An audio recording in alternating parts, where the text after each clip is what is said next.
নমস্কাৰ ছাত্ৰ-ছাত্ৰীসকল ই কেপচালৈ তোমালোকক স্বাগতম জনাইছো মই তোমালোকৰ পৰিণীতা মেম আজি মই তোমালোকৰ সমাজ বিজ্ঞানৰ ইতিহাস খণ্ডৰ অন্তৰ্গত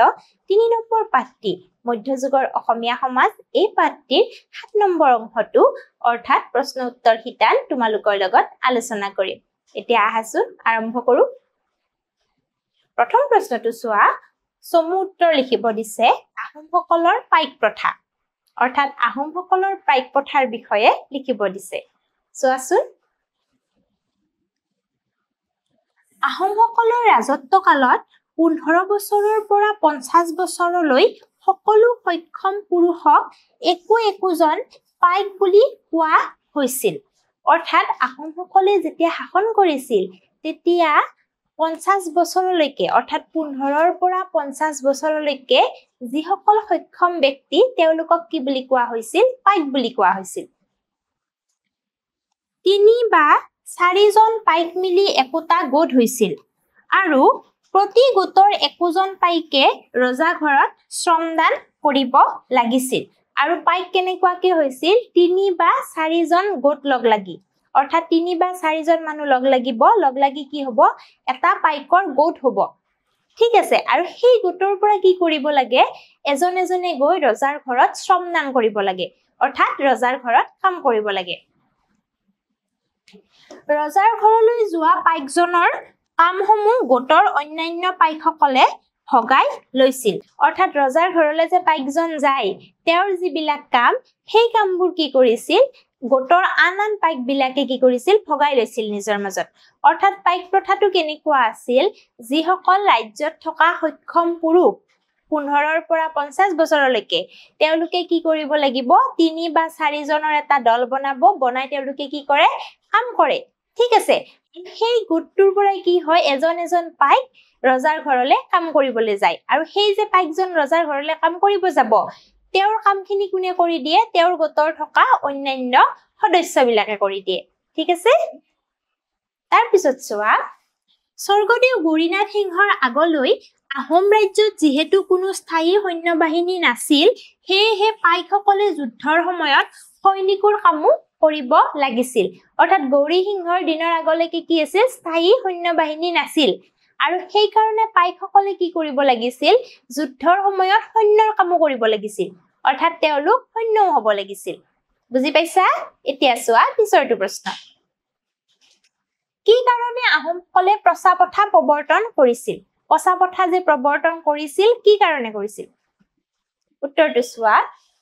আহোমসকলে সীমান্তৱৰ্তী পাহাৰীয়া জাতিসমূহৰ লগত বিশেষ বন্দোবস্ত কৰিছিল আৰু এই ব্যৱস্থাটোকে প্ৰচা প্ৰথা বোলা হৈছিল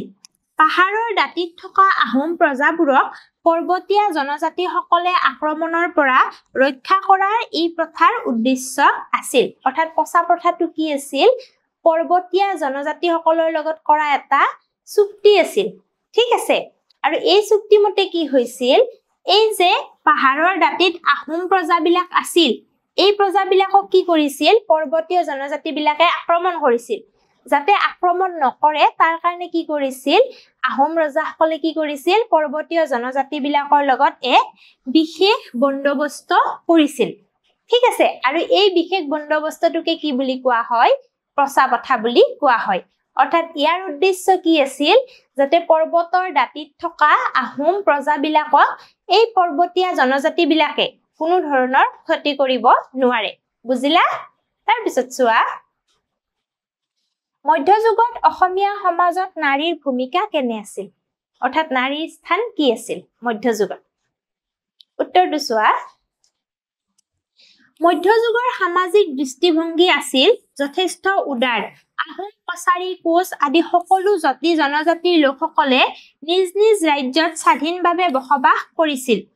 আৰু আহোমসকলে অসমলৈ আহোঁতে বৰ কম সংখ্যক মহিলা লগত অনা বাবে স্থানীয় জাতি জনজাতিসকলৰ লগত বৈবাহিক সম্বন্ধ স্থাপন কৰি অকল বংশ বৃদ্ধি কৰাই নহয় বৰং অসমৰ স্থানীয় লোকসকলৰ লগত বন্ধুত্বপূৰ্ণ সম্পৰ্কও স্থাপন কৰিছিল অৰ্থাৎ মধ্যযুগৰ কি আছিল সামাজিক দৃষ্টিভংগী উদাৰ আছিল আৰু সেই সময়ত কি হৈছিল আহোম কছাৰী কোচ আদি সকলো জাতি জনজাতিৰ লোকে নিজ নিজ ৰাজ্যত বাস কৰি আছিল আৰু তেতিয়াই কি হল আহোমসকল আহিল আৰু আহোমসকল যেতিয়া অসমলৈ আহিছিল তেতিয়া তেওঁলোকে লগত যথেষ্ট কম সংখ্যক মহিলা লৈ আহিছিল আৰু সেই কাৰণে কি হল তেওঁলোকে ইয়াত আহিল তেওঁলোকে এই জনজাতি বিলাকৰ লগত কি হল সমিলমিল হল বৈবাহিক সম্পৰ্ক স্থাপন হল বংশ বৃদ্ধি কৰিলে হয়নে নাই আৰু তাৰ লগে লগে কি কৰিলে তেওঁলোকে অসমৰ স্থানীয় লোকসকলৰ লগত বন্ধুত্বপূৰ্ণ সম্পৰ্কও স্থাপন কৰিলে অকল বিয়া বাৰু পাতি বংশ বৃদ্ধি কৰাই নহয় বন্ধুত্বপূৰ্ণ এটা সম্পৰ্কও কি হল স্থাপন হল তাৰ পিছত কি হল চোৱা মধ্যযুগত মহিলাসকলক সন্মানৰ চকুৰে চোৱা হৈছিল ক্ষেত্ৰ বিশেষে মহিলাসকলক দৌল দেৱালয়ত নৰ্তকীৰ কাম কৰিছিল আৰু মহিলাসকলক কি কৰা হৈছিল সন্মানৰ চকুৰে চোৱা হৈছিল আৰু মহিলাসকলে কি কৰিছিল নৰ্তকীৰ কামো কৰিছিল ক'ত কৰিছিল দৌল দেৱালয় আদি বোৱা কটা চোৰাংচোৱাৰ কামো কৰিছিল আৰু তেওঁলোকে কি কৰিছিল শিপিনীও আছিল লগতে চোৰাংচোৱাও আছিল ঠিক আছে মধ্যযুগৰ মহিলাসকলে কেৱল ঘৰুৱা কাম-কাজতে নিজকে আবদ্ধ নাৰাখি তেওঁলোকে সময় সাপেক্ষে যুদ্ধত অংশগ্ৰহণ কৰাৰ উপৰিও সিংহাসনত বহি ৰাজ্য শাসনো কৰিছিল আৰু তেওঁলোকে কি কৰিছিল ৰাজ্য শাসনো কৰিছিল সময় সাপেক্ষে কেৱল ঘৰুৱা কাম-কাজতে নাছিল অৰ্থাৎ মধ্যযুগৰ অসমীয়া মহিলা কি আছিল সকলো ক্ষেত্ৰতে পাৰ্গত আছিল ৰুচি সম্পন্ন স্বকীয় সাজপাৰ আৰু অলংকাৰ পৰিধান কৰা সেই সময়ৰ মহিলাসকলক সমাজত যথেষ্ট সন্মান কৰা হৈছিল আৰু সেই সময়ৰ ৰমণীসকলে কি কৰিছিল অলংকাৰ আৰু সাজপাৰ স্বকীয় সাজপাৰ আছিল আৰু তেওঁলোকক সেইকাৰণে সমাজত সন্মান কৰা হৈছিল সৰ্বভাৰতীয় দৃষ্টিকোণৰ পৰা চাবলৈ গ'লে তুলনামূলকভাৱে অসমীয়া সমাজত মহিলাক সন্মানৰ চকুৰে চোৱা হয় আৰু অসমীয়া সমাজত মহিলাৰ স্থান উচ্চ সম্ভৱতঃ এই পৰম্পৰা তাহানিৰ পৰাই আৰম্ভ হৈছিল আৰু আমি যদি চাওঁ সেই কাৰণে আমি কি ক'ব পাৰো যে মহিলাৰ স্থান যে উচ্চ এই কথাটো তাহানিৰ পৰাই আৰম্ভ হৈছিল অকল এতিয়াই নহয় তাহানিৰ পৰাই অসমীয়া সমাজত কি আছিল মহিলাৰ স্থান উচ্চ আছিল বুজিলা ইয়াৰ পিছত চোৱা মধ্যযুগৰ কৃষি ব্যৱস্থা অৰ্থাৎ কৃষি ব্যৱস্থা কেনেকুৱা আছিল মধ্যযুগত অসমৰ অৰ্থনীতিৰ মূল ভিত্তি আছিল কৃষি জনসাধাৰণৰ প্ৰধান বৃত্তি আছিল কৃষি ঋতুভেদে পৃথক পৃথক শস্যৰ খেতি কৰা হৈছিল সেই সময়ত কি আছিল অৰ্থনীতিৰ মূল ভিত্তি আছিল কৃষি আৰু ঋতুভেদে কি কৰা হৈছিল বেলেগ বেলেগ শস্যৰ খেতি কৰা হৈছিল ধান মাহজাতীয় শস্য তেলজাতীয় শস্য কুঁহিয়াৰ মৰাপাট কপাহ আৰু বিভিন্ন ধৰণৰ ফল-মূল শাক-পাচলি আদি আৱশ্যকীয় সামগ্ৰী অসমীয়া মানুহে উৎপাদন কৰিছিল অৰ্থাৎ অসমীয়া মানুহে কি উৎপাদন কৰিছিল ধান জাতীয় মাহ জাতীয় কপাহ আদি আৱশ্যকীয় সামগ্ৰীবোৰ কি হৈছিল উৎপাদন হৈছিল পাহাৰ অঞ্চলত প্ৰধানতঃ খলপীয়া কৃষি পদ্ধতিৰ সহায়ত ফল-মূলৰ খেতি কৰিছিল আৰু পাহাৰ অঞ্চলত কি কৰিছিল খলপীয়া কৃষি পদ্ধতিৰ সহায়ত ফল-মূলৰ খেতি কৰিছিল জনজাতীয় লোকসকলৰ মাজত ঝুম খেতিৰ প্ৰচলন আছিল আৰু ডং বান্ধি বৰষুণৰ পানী জমা কৰি ৰাখি খেতি পথাৰত পানী দিয়াৰ ব্যৱস্থা আছিল আৰু পাহাৰীয়া জাতি জনজাতিসকলৰ মাজত কি আছিল ঝুম খেতিৰ প্ৰচলন আছিল আৰু তেওঁলোকে কি কৰিছিল ডং বান্ধি বৰষুণৰ পানী জমা কৰি ৰাখিছিল আৰু সেই পানী যেতিয়া খেতি পথাৰত প্ৰয়োজন হয় সেই পানী দিছিল ঠিক আছে তাৰ পিছত চোৱা কছাৰীসকলৰ স্থাপত্য বিদ্যাৰ উল্লেখযোগ্য দিশসমূহ অৰ্থাৎ কছাৰীসকলে যে স্থাপত্য বিদ্যা নিৰ্মাণ কৰিছিল তাৰ উল্লেখযোগ্য দিশসমূহ কি কি এয়া চোৱা কছাৰীসকলৰ স্থাপত্য ভাস্কৰ্য শিল্পকলাত উচ্চ খাপৰ আছিল অৰ্থাৎ এওঁলোকৰ স্থাপত্য ভাস্কৰ্য শিল্পকলা কি আছিল উচ্চ খাপৰ আছিল যি সময়ত আহোমসকলে ইটাৰ ব্যৱহাৰ জনা নাছিল সেই সময়তে কছাৰীসকলৰ ৰাজধানী ডিমাপুৰ তিনিফালে ইটাৰ বেৰেৰে ঘেৰা আছিল অৰ্থাৎ যি সময়ত আহোমসকলে ইটাৰ ব্যৱহাৰ জানাই নাছিল অৰ্থাৎ ইটা যে আছিল সেই কথাই জানা নাছিল তেতিয়াই তেওঁলোকৰ কছাৰীসকলৰ ৰাজধানী ডিমাপুৰ কি আছিল ইটাৰ বেৰেৰে ঘেৰা আছিল ঠিক আছে কছাৰীসকলৰ স্থাপত্য বিদ্যাত বংগদেশৰ মুছলমানসকলৰ গৃহ নিৰ্মাণ প্ৰণালীৰ প্ৰভাৱ দেখা যায় আৰু কাৰ প্ৰভাৱ দেখা যায় বংগদেশৰ মুছলমানসকলৰ গৃহ নিৰ্মাণ প্ৰণালীৰ প্ৰভাৱ দেখা যায় তেওঁলোকে নানা ৰকমৰ চিত্ৰখোদিত স্তম্ভ গৃহ নিৰ্মাণত ব্যৱহাৰ কৰিছিল কছাৰীসকলৰ ৰাজধানী ডিমাপুৰ নগৰৰ ভিতৰত বহুতো ধুনীয়া ধুনীয়া পুখুৰী আছিল আৰু তেওঁলোকৰ ৰাজধানী ডিমাপুৰৰ ভিতৰত কি আছিল ধুনীয়া ধুনীয়া পুখুৰী আছিল আৰু তেওঁলোকে বেৰবিলাকত কি কৰিছিল বিভিন্ন স্তম্ভ খোদিত কৰিছিল আৰু কি কৰিছিল আৰু কছাৰীসকল নলা নৰ্দমা নিৰ্মাণ ব্যৱস্থাটো আগৰণুৱা আছিল অৰ্থাৎ এওঁলোকে নলা নৰ্দমা নিৰ্মাণটো কি কৰিছিল আগভাগ লৈছিল ঠিক আছে এতিয়া চোৱা পিছৰটো প্ৰশ্ন মধ্যযুগৰ অসমৰ অৰ্থনৈতিক কাম-কাজৰ ওপৰত এটি টকা প্ৰস্তুত কৰা অৰ্থাৎ অৰ্থনৈতিক কাম-কাজনো কেনেকুৱা আছিল এয়া চোৱা মধ্যযুগত অসমৰ অৰ্থনীতিৰ মূল ভেটি আছিল কৃষি জনসাধাৰণৰ প্ৰধান বৃত্তি আছিল কৃষি আৰু ঋতুভেদে পৃথক পৃথক শস্যৰ খেতি কৰা হৈছিল আৰু প্ৰধান বৃত্তি কৃষি আছিল হয়নে নাই আৰু ঋতুভেদে কি কৰা হৈছিল বেলেগ বেলেগ শস্যৰ খেতি কৰা হৈছিল ধান মাহ জাতীয় শস্য তেল জাতীয় শস্য কুঁহিয়াৰ মৰাপাট কপাহ বিভিন্ন ধৰণৰ ফলমূল শাক-পাচলি আদি আৱশ্যকীয় সামগ্ৰী অসমীয়া মানুহে উৎপাদন কৰিছিল আৰু অসমীয়া মানুহে কি কৰিছিল ধান মাহ জাতীয় শস্য কপাহ আদি আৱশ্যকীয় সামগ্ৰীবোৰ কি কৰিছিল উৎপাদন কৰিছিল তাৰ পিছত চোৱা পাহাৰ অঞ্চলত প্ৰধানতঃ খলপীয়া কৃষি পদ্ধতিৰ সহায়ত ফলমূলৰ খেতি কৰিছিল আৰু পাহাৰ অঞ্চলত কি কৰিছিল খলপীয়া পদ্ধতিৰ দ্বাৰা ফলমূলৰ খেতি কৰিছিল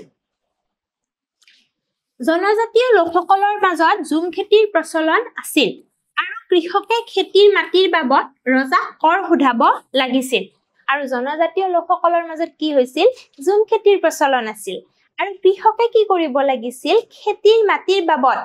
ৰজাক কৰ সোধাব লাগিছিল অৰ্থাৎ মাটিখিনি যে তেওঁ খেতি কৰিবলৈ পাইছে সেই কাৰণে তেওঁ কি কৰিব লাগিছিল কৰ দিব লাগিছিল প্ৰতিজন পাইকে ৰাজ্যৰ হকে কাম কৰি দিয়াৰ বাবদ দুপুৰাকৈ খাজানাহীন মাটি ভোগ কৰিছিল আৰু প্ৰতিজন পাইকে কি কৰিছিল কাম কৰি দিয়াৰ বাবদ দুপুৰাকৈ খাজানাহীন মাটি পাইছিল অৰ্থাৎ খাজানা দিব নালাগে সেই দুপুৰা মাটিত তেওঁ খেতি কৰিবলৈ পাৰিব আৰু তেওঁ কি কৰিব নালাগে খাজানা দিব নালাগে অৰ্থাৎ তেওঁ আৰু এইবোৰ কোনে পাইছিল এইবোৰ অকল পাইকসকলে পাইছিল বুজিছানে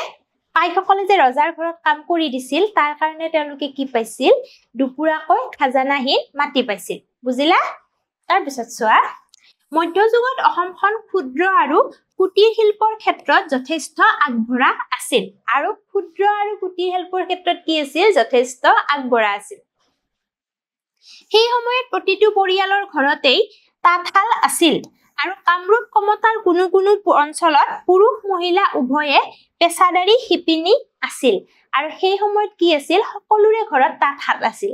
আৰু কামৰূপ কমতাৰ কি আছিল পুৰুষ মহিলা উভয়ে পেছাদাৰী শিপিনী আছিল অৰ্থাৎ ব্যক্তিগতভাৱে তেওঁলোকে কি কৰিছিল তাঁতশাল বৈছিল তাৰ পিছত চোৱা মধ্যযুগত বাণিজ্যিক আদান প্ৰদান আছিল যথেষ্ট সীমিত আত্মনিৰ্ভৰশীলতা সেই যুগৰ এটি প্ৰধান বৈশিষ্ট্য আছিল আৰু বাণিজ্যিক আদান প্ৰদান কি আছিল সীমিত আছিল আৰু সেই যুগৰ প্ৰধান বৈশিষ্ট্য কি আছিল আত্মনিৰ্ভৰশীলতা অৰ্থাৎ সকলোৱে নিজৰ ভৰিত নিজে থিয় দিব বিচাৰিছিল সকলোৱে নিজে নিজে কাম কৰিব আত্মনিৰ্ভৰশীল হ'ব হয়নে